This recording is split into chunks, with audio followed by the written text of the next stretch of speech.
오늘은 사무엘서 강의를 6번째 하는데 5장 6장입니다. 오늘은 성경을 6장 사무엘상 6장 19, 20, 21절 찾았죠? 19절, 20절, 21절 읽겠습니다. 시작. 베세메스 사람들이 여호와의 궤를 들여다본 까닭에 그들을 치사 70명을 죽이신지라.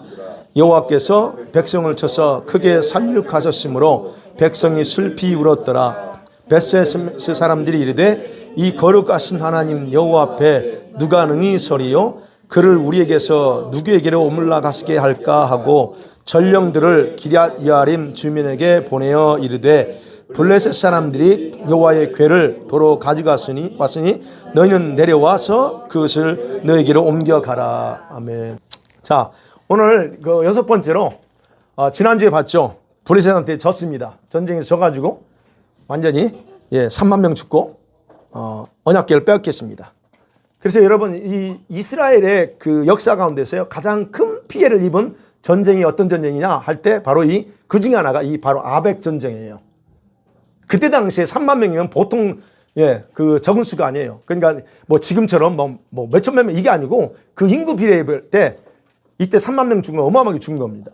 그래서 이스라엘 역사에서 굉장히 큰 피해를 입은 전쟁이다라고 그렇게 봅니다. 장로들이 언약궤를 가져왔어요. 그렇죠? 다시 한번 잠깐 짚어봐요. 언약궤 가져왔습니다. 왜 가져왔다고 그랬죠? 전쟁에서 이길 거라고 생각하고 이길 거라고 생각하고 그래서 기대하고 왔죠. 근데 하나님이 철저하게 패배하겠다 그랬습니다. 하나님이 군사력의 문제가 아니었고 언약궤 문제가 아니었습니다. 하나님이 철저하게 패배하겠다. 여러분 실로에서 가져온 언약궤를 잃어버렸어요. 이제.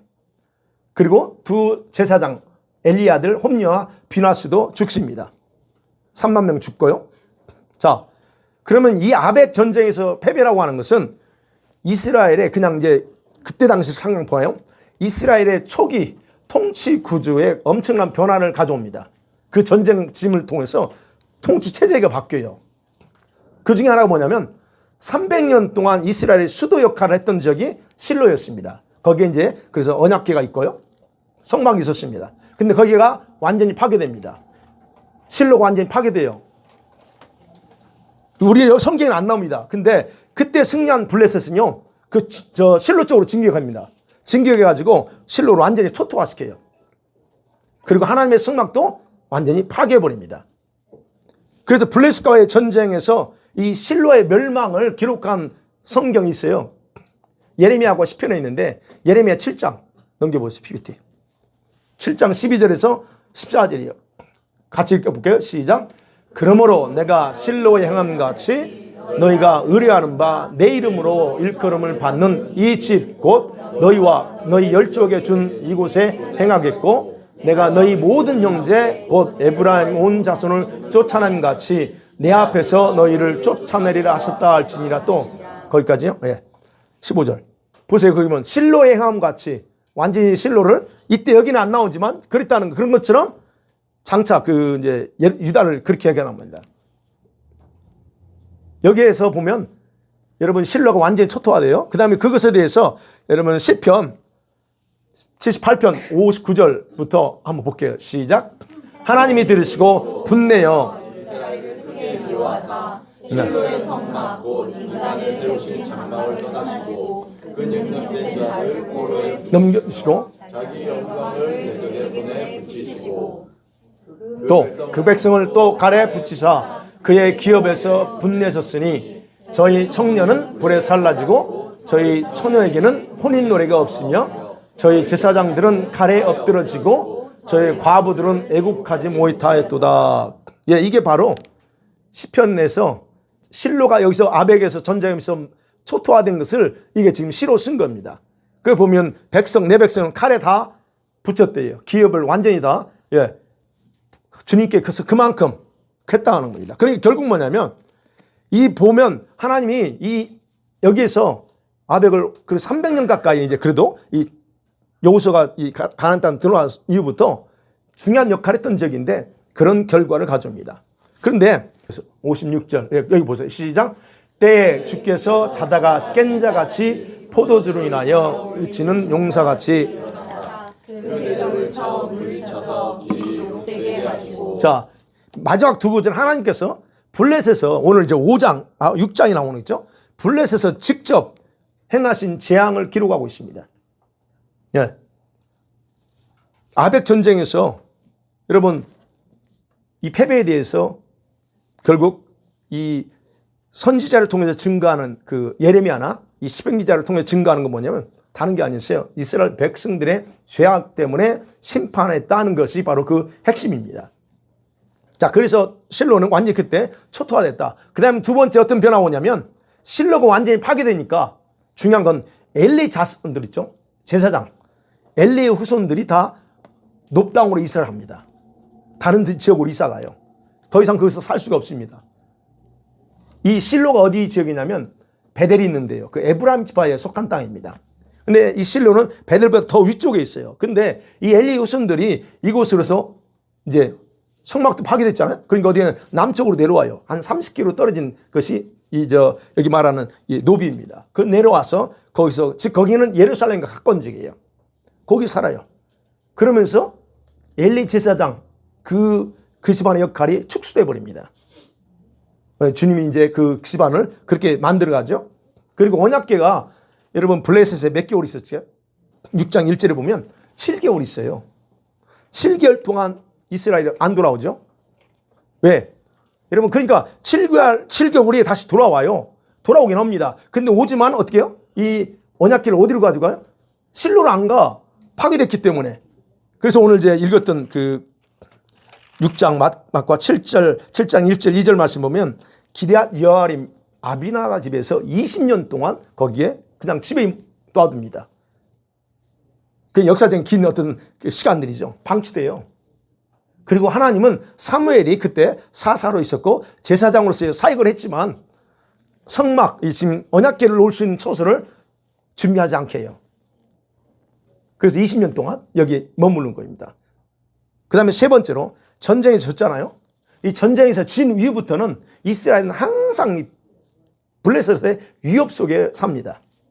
한번 지고 나니까 그냥 그렇게 상태돼요. 이 블레셋이 계속적으로 위협하는데 이건 뭐냐면 이런 위협을 당하니까 이스라엘 백성들이 뭔 생각하겠어요? 아, 이래서는 이게 안 되겠다. 그래서 뭔 생각하냐면 강력한 지도력을 가지고 있는 어떤 대통령, 아니, 그때는 왕이지. 중앙 집권 체제의 왕을 요구하기 시작하는 거예요. 그래서. 전쟁 이후에 이 블레셋 수시로 괴롭히니까 보세요. 얼마나 괴롭겠어요. 근데 그 기간이 어디냐? 40년 가까이 됩니다. 40년. 짧은 기간이 아니에요. 여러분, 하나님은요, 백성들의 죄를 징계하는 도구로 그들을 썼어요. 블레셋 썼어요. 그때 삼손이 등장합니다. 여러분, 여기는 사사기하고 사물세는 구분됐지만 섞여 있어요. 삼손하고 사무엘 동시대에 있어요. 근데 이제 사사기는 삼손 얘기는 저쪽으로 갔고 사무엘은 사무엘 딱 뺐거든요. 그러니까 이때 삼손이 잠깐 등장합니다. 사사기 13장, 16장을 보면 13장, 14장, 15장에 삼손이 등장하는 것까지 13장인가? 거기 등장합니다. 그러면 삼손이 등장해서 20년 동안 사사로서 사역을 하면서 한 번 블레셋을 혼냅니다. 당나귀 턱비로 몇 명 죽이죠? 몇 명 죽여요? 턱비 하나로? 1000명을 죽이잖아요. 그 삼손 영화도 나왔더만. 1000명 죽여요? 그러고 나서 눈 빼이죠? 그 유명한 그 미인한테 유혹돼가지고. 그래서 나중에 죽을 때 몇 명 죽여요? 3배, 3000명. 다곤 신전에서 잔치였는데 그냥 거기서 3000명 죽습니다. 그러니까 삼손이 사실 말은 사사지만 특별히 그게 막 싸우고 거의 없어요. 그냥 한 번 그 정도 한 겁니다. 그렇게 혼낸 적이 있어요. 그렇지만 문제는 이 이스라엘 백성들은 여전히 우상을 섬기는 죄에서는 떠나지 않았다는 거예요. 그때만 하나님 그래서 블레셋을 통해서 괴롭히는 거예요. 그래서 결국 사무엘로 하여금 왕 제도를 요구하는 거예요. 사무엘한테. 그래서 사무엘은 초대 왕으로 누굴 등극시켜요? 사울을 이렇게 등극시키는 그런 변경이 있었다는 겁니다. 자, 그런 것이 지금 아벡 전쟁에서 일어날 때 발생했던 그런 부분이에요. 자, 본론으로 돌아옵니다. 그러면 블레셋 승리하고 언약궤를 뺐었죠? 그거 뺏었어. 그러면 그 뺏은 것은 자기들의 전쟁 역사에서 굉장히 최고의 업적이라고 평가하는 겁니다. 그래서 왜요? 왜냐하면 이 이스라엘의 신은 어떤 신이에요? 애굽의 그 강력했던 군대 다 바다에 수장시켰고 그 애굽의 신들을 다 쳐서 항복시켰던 그런 강력한 신들을 자기가 이겼으니 자기들이 이겼으니까 엄청난 자축하는 거예요. 야, 이건 우리 여러분 기가 막히다. 그때 당시에는요 전쟁관이 뭐였냐면 국가 간의 신들의 전쟁이라고 여기 있어요. 이스라엘이 섬기는 신하고 블레셋이 섬기는 신이 싸우는 거예요. 그래서 어떤 신이 이기냐에 따라서 지상에서 결과가 나온다고 그래요. 그게 그때 당시의 전쟁관입니다. 그러면 신들의 전쟁이야. 그러면 지금 블레셋이 이겼잖아요. 그러면 우리 신이 그 강력했던 이스라엘 신을 이겼다 하는 거 그게 얼마나 통쾌합니까? 그런 부분에서 그들은 엄청난 자축하죠. 자, 결국 그러면 그렇게 됨을 통해서 이스라엘의 하나님은 결국 블레셋의 포로가 되는 거예요. 자, 첫 번째 생각합니다. 이 언약궤가 이 블레셋 땅에 들어왔습니다. 언약궤가 어디로 이제 갔는지, 그래서 무슨 일을 했는지. 자, 하나님은요 이스라엘의 죄악과 엘리 집안의 죄악 때문에 어쨌든 심판 차원에서 여러분 전쟁에서 패한 것입니다. 그러나 전쟁의 주관자는 하나님이라고 했어요. 그렇다면 하나님이 졌나? 하나님이 전쟁 주관자라면서 아니 그분이 어떻게 질 수 있어요?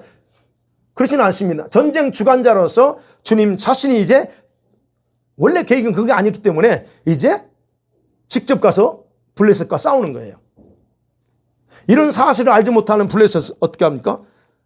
그 빼앗긴 언약궤를 어디 갖다 자기들의 최고의 신, 전쟁에서 이긴 신 있는 다곤 신에다가 신전에다 딱 갖다 놓습니다. 여러분 그들이 언약궤를 다곤 신전에 갖다 놨다는 것은 몇 가지 의미가 있어요. 그들의 입장에서는. 그게 뭐냐면 이건 언약궤는 신의 법궤잖아요. 그러니까 이거는 뭐냐면 그 신을 비록 이스라엘 신이지만 그걸 갖다 놓을 장소가 없어요. 이걸 어디다 놓을 거예요? 자기들의 신을 섬기는도 그 신전을 만들어서 거기서 하는데 이건 이스라엘의 신이야. 이걸 어느 집에다 갖다 놔. 그러니까 갖다 놓을 때 맞장 장소가 없으니까 일단은 그 신전에 갖다 놔. 그 의미 같고요. 또 하나는 자기들에게 승리를 가져다 준 신에게 제물을 바친 겁니다. 이스라엘의 하나님을 제물로 자기 신의 제물로 바치는 행위예요. 그게. 또 하나는 다곤 신은 우월성. 우리 다곤 신 우월성을 뭐냐면 백성들에게 나타내 보여주기 위해서 신전에 갖다 놓은 겁니다. 봐라. 우리의 신이 위대한 저 이스라엘 신을 이겼다. 그럼 블레셋 입장에서는요. 여러분 자기 신들에 대한 믿음을 더 강화시켜 나갈 수 있는 절호의 기회예요. 그런 부분에서 바로 저 다곤 신전에 갖다 놓습니다. 근데 그렇게 갖다 놓는데 이제 난리가 나죠. 근데 그러면 이제 그 블레셋 땅에 들어간 언약궤가 이제 거기 난리 난 과정은 이따 얘기하고 이 법궤가 한 곳에 있지 못합니다. 세 곳에 이동합니다. 그 이동한 장소를 보려고 합니다. 첫 번째는 보니까 이 5장에 보면 아도셀에 가요. 아스도로 진합니다. 아스돗이라고 하는 건 진이라는 거예요. 군대 진영 그런 뜻이에요. 근데 이게 어디냐면 가사 북쪽입니다. 저쪽 북쪽 지금의 그 테라비브 밑쪽인데 이건 지금 현재 이쪽은 이스라엘 땅이 현재는 그러나 그때는 블레셋 땅이죠. 그러면 그쪽 지중해 굉장히 가깝습니다. 근데 여기가 어디냐면 주요 교통 관문이에요. 이 아스돗이요. 지금의 무역로가 이게 발달됐나. 근데 이 아스돗은 원래 7부족 가나안 7부족에 속하지 않았어요. 근데 여호사가 이제 가나안 들어오면서 유다 지파에다 그 땅을 정복해서 니들을 해서 네 땅 삼어라고 분배해 줍니다. 근데 유다 족속들이 정복하지 못해요.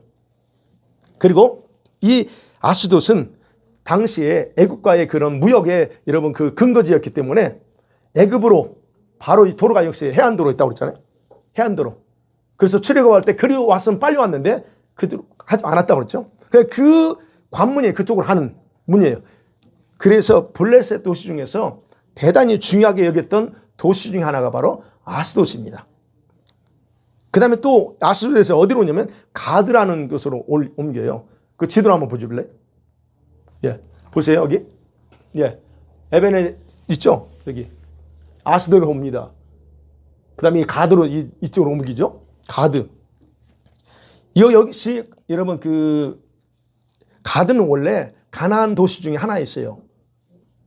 원래 블레셋 땅이 아니었고 하나였는데 정복시대 이제 여호수아 정복시대에 여호수아가 멸망시켜요. 그쪽 근데 그때 그 도시에 누가 살고 있나? 아낙 자손이 있죠. 아낙 자손이 누굽니까? 거인의 자손이죠. 아낙 자손이라 불리던 신체가 2m 막 각되는 장인 거인들이 살았던 지역이에요. 그런데 여호수아가 정복 후에는 그 아낙 자손이요 다 죽지 않습니다. 살아남습니다. 그래서 나중에 저 다윗 시대에 보면 어떻게요? 거인들이 등장하죠. 누구 등장하죠? 누가 등장해요? 골리앗. 그래서 사무엘서에서 이런 그 골리앗이나 이런 그 거인들이 나타날 때 바로 어디 사람? 이 가드 사람이라고 표현합니다. 가드 사람 여기 살았던 사람이. 그래서 여기서 고고학적으로도 여기 거인들의 그런 그 해골 발견하고 그래요. 네. 그리고 이 도시는 역시 이 아스도에서 이 동쪽으로 이쪽에서 한 20km 지점이에요. 그러니까 뭐 가까운 길이죠. 멀지는 않습니다. 이곳으로 이 언약궤를 두 번째로 옮깁니다. 그 다음에 여기서 또 난리가 났습니다. 그러니까 이제 이들이 어디로 옵니까? 세 번째 어디예요? 에그론. 에그론을 올려보냅니다. 이 에그론 어디냐면 아스도에서 20km로 떨어졌어. 이쪽으로. 여기서 보면 20km 떨어져. 이게 20km죠. 떨어진 곳으로. 근데 여기도 역시 그때 당시에 블레셋의 5도시 중에 하나입니다. 중요한 도시 중에 하나죠. 그럼 이 성읍도 어쩌냐? 여호수아가 정복할 때는 여호수아가 이쪽을 유다 지파가 다 주거든요. 이쪽을. 네. 근데 잠깐 유다 지파가 정복을 합니다. 근데 얼마 안 가서 다시 블레셋한테 뺏겨버려요. 근데 여기에는 신전이 달라요. 다른 데는 다곤 신전이 있는데 이 에그론에는 다곤 신전을 다곤 신전이 있는 게 아니고 바알세붑이 뭔 줄 아세요? 발이에요. 발이대왕. 예, 바알세붑을 신을 섬긴 신전 여기 있었습니다.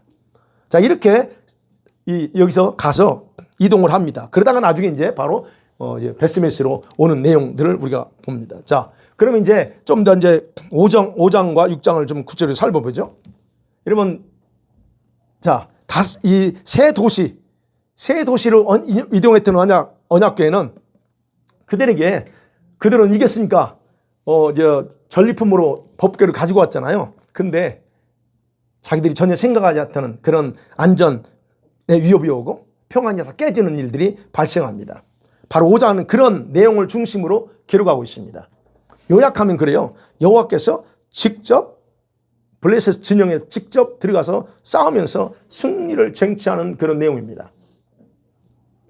전쟁터에서는 하나님이 여러분 능력이 소멸된 것처럼 그냥 졌어요. 그런데 블레셋이 섬기는 신전 있는 그곳에 가서 진짜 이스라엘의 신이 유일한 신이라고 하는 것을 스스로 입증하세요. 이스라엘에 타락했고 이스라엘 우상 섬기고 그랬기 때문에 주님은 이스라엘에 대해서 기대를 하지 않고 오히려 심판하고 본인 스스로 가서 그렇게 승리를 쟁취하신다는 겁니다. 그래서 내용을 우리가 보겠지만 블레셋 신들을 자기 발 앞에 복종시켜요. 아스도에 다곤 신이 왔더니 뭐래? 그 다음날 보니까 어떤 일이 발생했습니까? 다곤 신이 언약궤 앞에 무릎 꿇고 있어. 누가 그렇게 했을까요?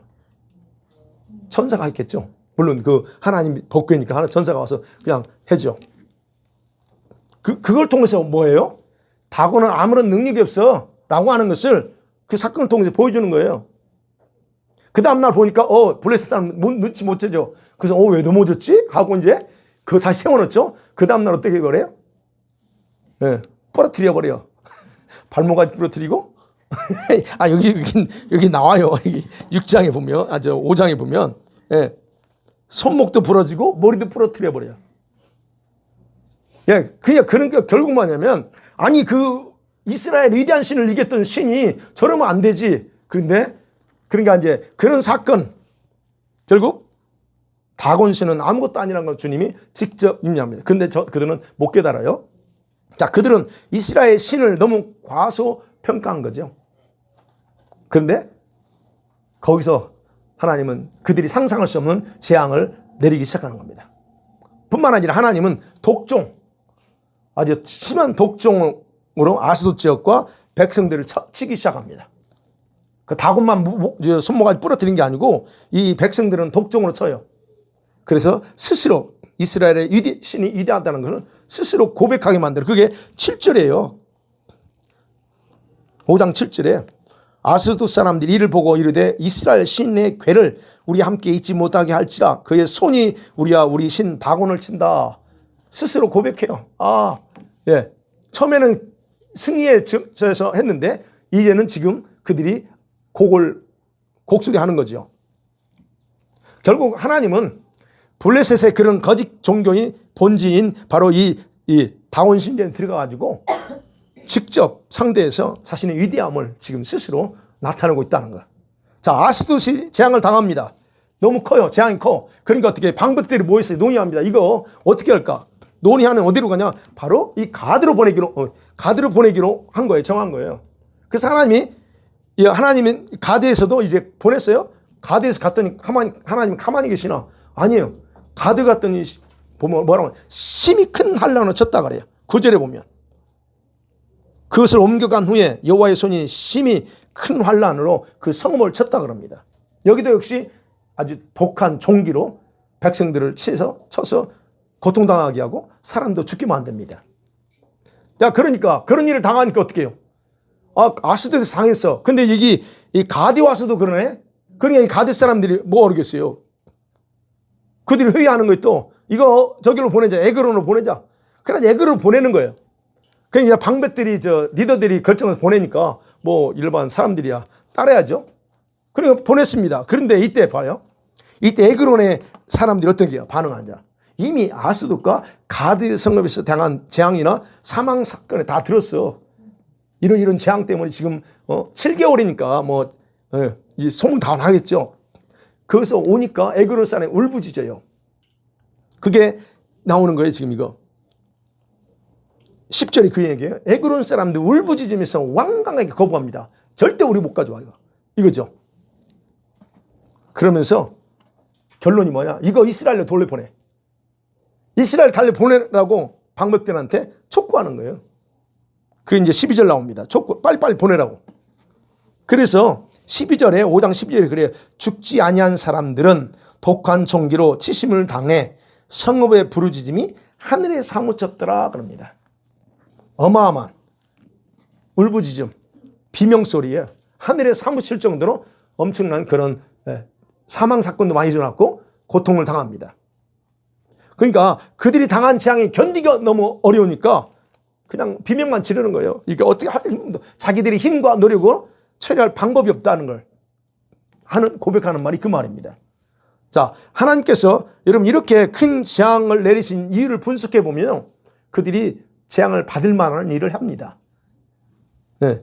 왜냐하면 그들이 언약궤를 어떻게 취급했을까를 상상해 보면 알 수 있어요. 여러분 그들이 언약궤를 진짜 정중하게 우리 아주 거룩하게 취급했을까? 아니면 어떻게 했을 것 같아요? 여러분 이들은 이교도예요. 그럼 언약궤의 중요성을 모릅니다. 그러면 그 거룩한 언약궤를 가볍게 취급하고 함부로 만졌을 것이고 그랬을 거 아니에요. 물론 그들은 그 사실을 몰랐겠죠. 이게 뭐 그렇다는 걸. 그렇지만 그들은 어찌됐든 그 거룩한 언약궤를 더럽혔어. 그리고 무시했을 거라는 거예요. 그래서 방백들이요. 이제 이거를 어떻게 처리해야 되냐. 그래서 다곤신의 제사장들과 점술가들이 복술자라고 표현되어 있어요. 여기 보면 6장 2절에 보면 복술자, 점쟁이입니다. 점쟁이. 오늘날은 점쟁이들을 다 불러 모아가지고 상의를 합니다. 이거 도대체 이거 어떻게 해야 되겠냐 하는 거죠. 어떻게 괴를 다시 보내면 될까 하는 거죠. 여러분 그들이 생각해낸 방법이 이제 6장이 나옵니다. 이 사람들은 이교도라고 그랬잖아요. 그렇기 때문에 그들이 생각해낸 건 자기 방식으로 생각해요. 그래서 제사 제물도 그들의 방식대로 딱 정합니다. 뭐예요? 금독종 5마리, 금지 5마리. 독종이 모르게 어떤 그건지 모르지만 5마리 합니다. 그러면 말합니다. 이렇게 드려야만 이스라엘의 신에게 영광을 돌리는 거야 라고 6장 5절에 얘기하는 거예요. 5절에 보면 그러므로 너희는 너희의 독한 종교의 형상 땅을 해롭게 하는 주의 형상을 만들어 이스라엘 신께 영광을 돌리라. 이렇게 해야 이스라엘 신이 진노했던 신이 영광 받아. 그 영광을 돌려야 돼. 그리고 여호와의 그 무서운 손이 그 이스라엘의 무서운 신의 손이 우리들과 그리고 우리 신들과 그리고 우리 땅 우리가 살고 있는 이 땅을 그 여호와의 신이 능력한 손이 가볍게 터치하고 지나갈 거야 라고 그들이 생각하고 그 얘기를 하는 게 그게 지금 5절 말씀입니다. 자, 그러면서 자 보죠. 자, 오케이, 보내긴 보냅니다. 결정했습니다. 그러면 그들은요 이 언약궤를 어디를 보내려고 하면 베스메스로 보내려고 합니다. 베스메스로 보내려고 해요. 근데 정확한 팩트를 한번 확인해 보자. 이렇게 지금 7개월 있으면서 우리 그 족속들이 이런 어림을 당했는데 이게 진짜 이스라엘의 신이 그랬던 거냐 아니면 우연이냐 하는 거를 한번 팩트를 체크해 보자는 겁니다. 그 얘기하는 거예요. 테스트해 보자는 겁니다. 그게 7절에서 9절이에요. 저 6장 7절 9절. 그래서 뭐라 합니다. 수레, 뉴카르트, 수레 하나 하고 그 다음에 한 번도 멍에를 매보지 않았지만 새끼를 낳은 암소 2마리. 그죠? 이 2마리. 그래서 수레하고 암소 2마리를 갖다가 이 수레에다가 이 법궤를 갖다 놓고 해보자. 그래서 어떻게 보느냐는 거예요. 그게 이제 나오죠. 블레셋 제사장들이요. 주된 관심은 뭐냐? 자신들에게 내려진 그 재앙이 어디서 온 거냐 하는 거예요. 과연 이스라엘이 신이냐 아니면 우연이냐 하는 것을 알고 싶은 거예요. 그 재앙의 원인이 뭐냐? 한편으로는 신의 재앙 같기도 하지만 또 한편으로는 아닌 것 같으니까 그들의 입장에서는 궁금한 거예요. 이게 우연히 발생한 건지. 그래서 9절에서 말하는 거예요. 9절에서 그들은 6장 9절을 한번 볼까요? 6장 9절 시작. 보고 있다가 만일 괴가 큰 재앙은 그 가운데에 내린 것이요 그렇지 아니하면 우리를 친 것이 그의 손이 아니요 우연히 당한 것인 줄 알리라. 자, 거기서 자기들이 기준을 세웁니다. 정합니다. 기준 딱 정해요. 나름대로 비상한 머리를 굴리는 거죠. 비상한 머리죠. 자, 이겁니다. 새끼를 낳지 않는 암소를 사용한다면 어떻게 할까요? 암소는 본능대로 갈 거야. 그 큰 도로니까 본능대로 그냥 쭉 갈 거다. 그러면 그건 기적이라고 할 수 없어. 이거는 본능대로 가니까. 그런데 새끼를 가지고 있는 암소를 사용할 경우는 요새 이 암소도 모성 본능 있잖아요. 그 모성 본능이 있기 때문에 새끼가 뒤에 있으니까 반드시 안 가려고 가다가 옆길로 가든가 다시 돌아가든가 할 거라는 거예요. 모성 본능이 있으니까. 그래서 만일에 그 암소가 새끼를 생각하지 않고 곧바로 그냥 베스메스로 간다. 아, 거기에는 진짜 이스라엘 신의 절대적인 섭리가 개입되어 있다라고 그걸 믿어야 된다라고 지금 그 구절이 그 얘기입니다. 자, 그래서 준비했습니다. 그런데 12절에 보면 암소가 수레를 가는데 모세에게 발동합니다. 울긴 울어요. 그래서 12절 보세요. 12절 시작. 암소가 베스메슬로 바로 행하여 대로로 가며 갈 때에 울고 좌우로 치우치지 아니하였고 블레셋 방백들은 베스메스 경계선까지 따라가니라. 거기서 울고 울어 그냥 가지 않고 웁니다. 이게 여기서 운다는 게 뭐 소니까 운다 이런 차원이 아니에요. 근데 중요한 건 그거예요. 울어. 그렇지만 암소는 어떻게 해요? 뒤돌아보지 않고 계속 앞으로 가는 거예요. 베스메스 쭉 갔다 나옵니다. 자, 그런 모습을 보고 블레셋 제사장들, 방백들은 암수가 그렇게 가는 걸 보고 뭘까요? 이거는 자기들이 궁금했던 이거는 이스라엘 신의 창이구나 확증을 받고 다시 애굽으로 돌아가요. 그게 이제 좀 13절, 14절 뭐 이렇게 쭉 나옵니다. 여러분 보세요. 그들이 돌아가면서 무슨 생각이 있을까? 그들은 믿거나 말거나 막 그냥 이건 확증한 겁니다. 자기 제사장들이 제사한 방법대로 일어났어. 그럼 자기들이 임한 재앙은 그들이 믿고 싶지 않아도 이거는 하나님께서 내린 재앙이다라는 것에 대해 거짓말을 할 수가 없는 거예요. 결국 이 말은 뭐냐면 하나님은 블레셋에서 그런 불행한 재앙들 내리고 그 다음에 직접 본인이 싸움을 통해서 자신의 강력한 힘이었다는 것을 그 사람들에게 보여주고 그래서 이런 마지막까지도 그죠? 그 암소가 가는 그 마지막까지도 주님이 확증시켜서 스스로 승리를 취하신 그런 전쟁이었다는 것을 볼 수가 있다는 겁니다.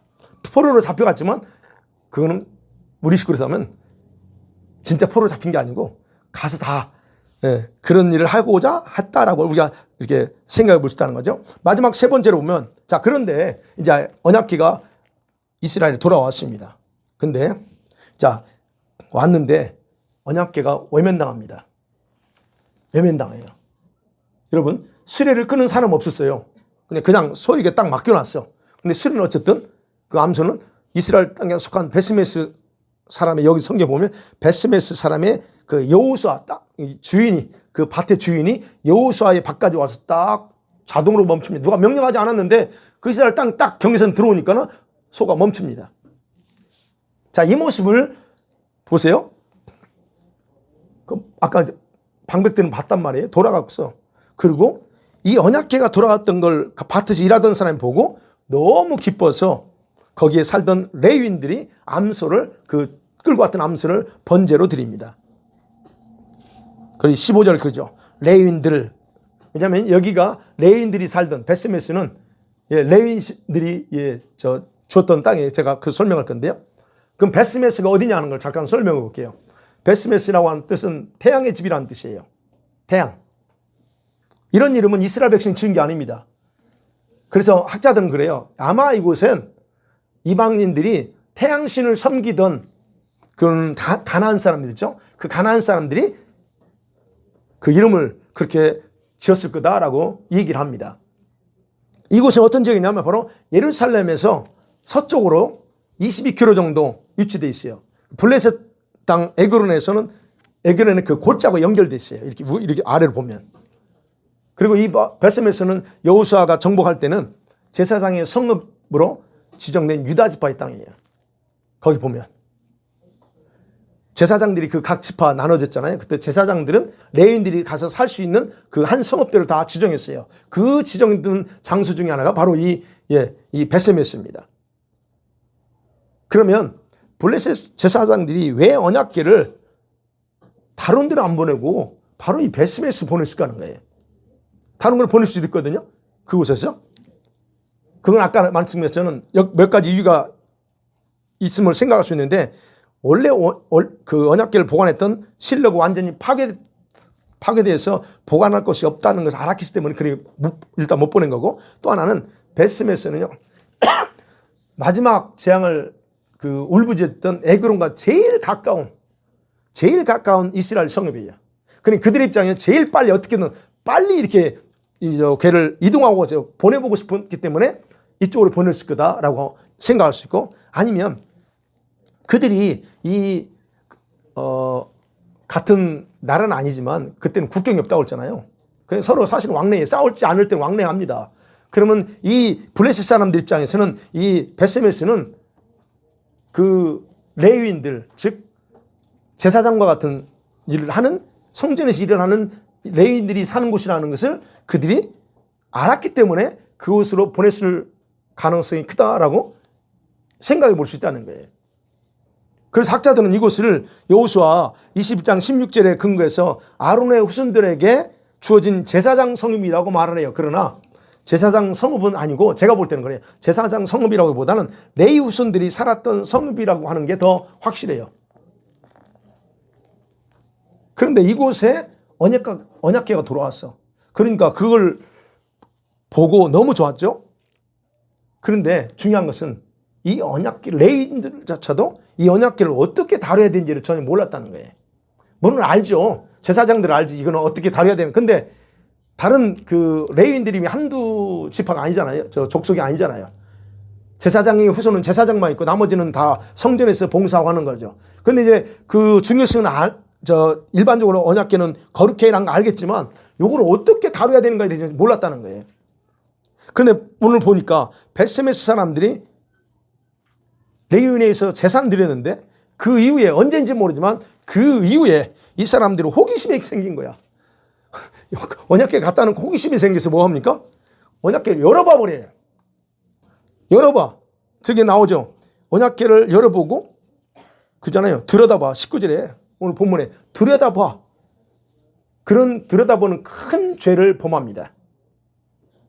여러분 일반적으로 언약궤는 함부로 다룬다거나 만지지 않아요. 열어본다는 거 이거는요 하나님의 거룩함을 더럽히는 그런 행위였기 때문에 금지되어 있었어요. 레인들은 알았었어요. 그리고 또 다른 이스라엘 백성은 일반적으로 알고 있었어. 그런데 열어봐 버렸네. 그럼 이 열어봤던 베스메스 사람들이 내부를 들여다볼 수 없는데 그걸 봤다? 그럼 이게 과연 레인들일까 아니면 그냥 일반 거기 사는 그런 사람이었을까 하는 거예요. 근데 그 지역은 그 베스메스는 레위 후손들에게 할당된 땅이기 때문에 레위 후손들이 거의 다 속해요. 그런데 들여다봐서는 안 되는 호기심을 가졌다는 것 자체가 문제라는 거예요. 만약 이들이 레위인이 아니었다면 이해할 수 있어. 그냥 뭐 일반이니까 그냥 한 번도 본 적이 없거든요. 그거는 레위인들만 관리해야 되니까. 그렇다면 그런 사람이 한번 할 수 있겠지. 근데 만약에 이 레위인이었다면 그 같은 호기심 갖는 것 자체가 하나님을 가볍게 경솔하게 생각했다는 거예요. 그 거룩하신 하나님을. 그래서 어떻게 해요? 어찌됐든 성경에 보면 19절에 보면 열어본 결과 성읍 사람 70명이 죽습니다. 여기 보면 가로 하놓고 5만이라고 했잖아요. 그거는 이제 오타라고 얘기해요. 왜냐하면 그때 당시 거기에 인구가 5만 명이 살지 않았던 적이에요. 그래서 이제 50이라고 하는 단어에서 이게 히브리어 알파벳에요. 약간 헷갈리는 게 있어요. 자인 이게 약간 이렇게 있거든요. 그게 이제 히브리어를 배우시면 알지만 약간 그 쓰임에 따라서 이게 자인이 될 수 있고 와우가 될 수 있고 그렇게 있어요. 그래서 이제 이걸 필사했던 사람이 이런 오타에서 그렇다고 얘기해요. 그래서 보면 어떤 사본에는 5만 없다 그러잖아요. 근데 결국 원래 히브리 성경 5만이 없어요. 그러니까 어쨌든 70명이에요. 그리고 그 근거로는 아까 말씀드린 거기에 5만 명의 인구가 살 때가 아니냐. 그래서 이제 어떤 70명이 죽습니다. 70명 정도 죽어요. 결국 하나님의 엄청난 여러분 징계를 받습니다. 베스메스 사람들이.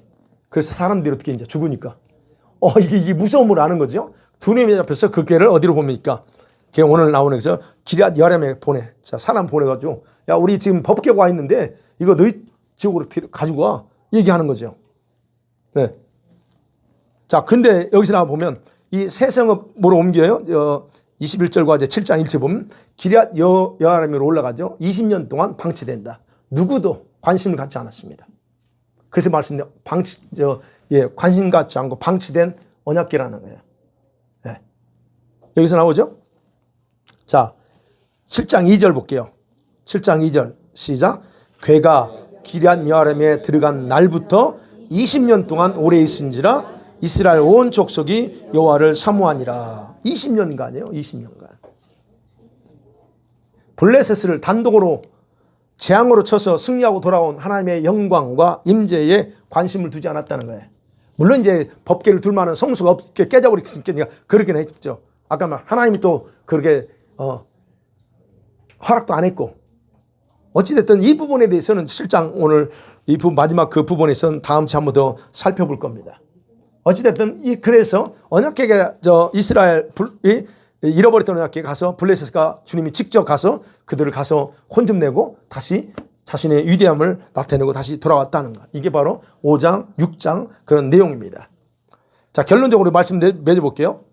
이 아벡 전투에서 패배했습니다. 그 원인은 뭐라고 그랬어요? 이스라엘 백성들의 타락, 우상숭배, 그리고 엘리와 같은 그 지도자의 타락에 대한 하나님의 심판이었다. 그리고 하나님은 성막을 보관하던 장소인 실로마저도 다 파괴해버려요. 주님이 그렇게 허락했다는 거. 그래서 예레미야나 시편에서 보면. 그리고 언약궤도 이스라엘에서 7개월간 그냥 퇴출시키는 그런 일들을 하십니다.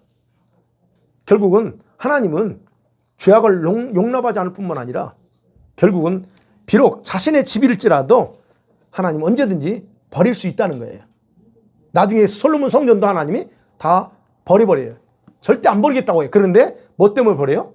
그 죄악 때문에 회개하지 않는, 그리고 우상을 섬긴 그 죄악 때문에 하나님 결국 본인의 집이라고 말할지라도 그냥 여지없이 싹 버려버리는 거예요. 그런 것을 우리가 볼 수 있다는 거예요. 그런데 하나님은 눈에 보이는 걸 다 버리지만 하나님은 자신의 영광을 위해서는 스스로 영광을 취하기 위해서 스스로 어떤 일을 행하신다는 거예요. 그것이 바로 아까 말씀한 블레셋 지역에서 행하신 일이 그거예요. 하나님은요, 자신의 일을 위해서, 자신의 영광을 위해서 사람을 진짜 필요로 합니다. 그래서 우리는 주님은 지금도 사람을 찾고 계시고 사람을 들어 쓰고 싶어 해요. 그런데 아무리 들고 쓰고 싶어 해도 죄에서 돌이키지 않거나 거부하게 되면 자신 스스로 인하면서 스스로 영광을 취하신다. 그러니까 기억하실 때 늘 제가 여러분이 강조하는 거, 선택은 여러분이야. 아무리 하나님이 여러분을 쓰고 싶어도 저는 그러고 싶지 않아요. 여러분 거부하거나 고집 부리면 하나님은 때로는 이제 따독거리기도 하고 그러지만 내가 쓰고 싶어 하지만 최종 끝까지 하게 되면 주님은 그냥 다른 사람을 찾는다는 거예요. 그런 부분이에요. 그렇다면 여러분, 저와 여러분이 하나님께서 사용해 주시는 것만이라도 생각한다면 여러분 얼마나 감사합니까? 그래서 저와 여러분이 하나님께 여러분을 쓰겠다고 하면 그냥 감사함으로 헌신해야 되는 거예요. 나 같은 사람을 써주시니 얼마나 좋습니까? 그게 그리고 뭐가 연결된다고? 천국에서의 우리의 위치와 관련된, 저와 여러분이 천국 가면 어디가 있을 거예요? 웃으세요. 우리 천국 가면 우리가 어디 갈 거냐고. 홈리스가 될 거냐? 홈리스예요, 여러분. 근데 여러분만큼은 제가 홈리스 되지 말라는 얘기예요, 제가. 진짜요. 그러니까 우리가 그런 부분에서 하나님께서 정말 이 마지막 때, 그래서 기회는 아직 있다. 하나님 마지막 때 하나님 우리를 쓰고 싶어 할 때 하나님 나 써주세요. 그거 있잖아요. 그리고 또 자원도 하세요. 하나님, 아유, 나 같은 사람들 쓰신다면요, 나 좀 써주세요. 라고 자원할 필요 있다는 거예요. 그러니까 여러분과 제가 지금 쓰임받고 있다는 것 자체가 우리에게는 영광이라는 거예요. 그래서 하나님이 여러분 준비시키고 있는 거예요. 믿어지세요? 왜 하나님 여러분에게 이런 신비한 은혜를 부어주실까요? 여기 와서 기도하고 나면 그냥 주님이 그냥 다 그냥 만나줘요. 기름도 부어주시고 뭐 손에다 능력도 주시고 무기도 주시고 위로부터 그냥 다 쭉쭉 입혀버리고. 왜 그럴까요? 뭐 하려고? 바로 그거예요. 지금 하나님이 우리를 그냥 하는 게 아니고 쓰고 싶다는 얘기예요. 너희들만이라도 내가 쓰고 싶다는 거예요. 수요일날 말씀드린 군대로. 그래서 여러분 어제 수요일날 그럴 때 첫 번째 그룹이 될 거냐, 두 번째 그룹일 거냐. 첫 번째 그룹은 어떤 사람이에요? 언급 안 했지만 그때 어떤 사람이에요? 사심이 없어요. 나는 그런 거 관심 없어. 오직 하나님 영광, 이거 오직. 그리고 연합을 이루어 가는 거. 그 여러분 보셔야 돼요. 여러분 속에 혹시 이렇게 해서 혹시 내가 그래도 장 집사님보다 더 커야 돼. 내가 박 집사보다 더 높은 자리 가야지. 혹시 만일에 그러니까 그거는 거룩한 욕심은 가져야 돼요. 하나님 내가 그래도 나가 누군데 한번 쓰려면 좀 크게 이런 욕심은 가져야 되지만 그런 욕심, 거룩한 욕심이에요. 근데 그러지 않고 저 집사님한테는 뭐 환상도 보여주고 그러네. 그럼 나는 왜 안 보여줘요? 만일에 이런 욕심은 아니에요. 그러니까 그런 마음이 있다는 이건 내가 벌써 내 속에 이런 교만일 수도 있고 여러 가지일 수 있어요. 근데 그런 것이 없으면 돼. 그러니까 여러분 제가 볼 때는 주님이 여기서 훈련시킬 때 사심을 다 제거하시는 것 같아. 여러분 어떠세요? 사심을 주님이 제가 볼 때는 제거해요. 안 그런가요? 진짜 사심을 다 제거해요. 그래서 이제 그죠? 그러면 그렇다고 하면 결국 저는 뭐예요? 그 첫 번째 그룹에 속한 군대들의 모습이 그런 상태라면 제가 저 자신을 보니까 그러면 나도 거기에 속하는구나. 제가 희망을 가졌어요. 근데 거기서도 달라. 제너럴이 있고 원수가 있고 다 다르단 말이에요. 그러면 어디에 있을지 모르지만 그러나 그 안에 들어갔다는 것 자체만 해도 어마어마한 특권이다는 거예요. 그래서 주님 써주세요. 그런 거. 주님 나 같은 사람도 주님의 영광을 써달라고 하셔야 됩니다. 주저하지 마시라는 거예요.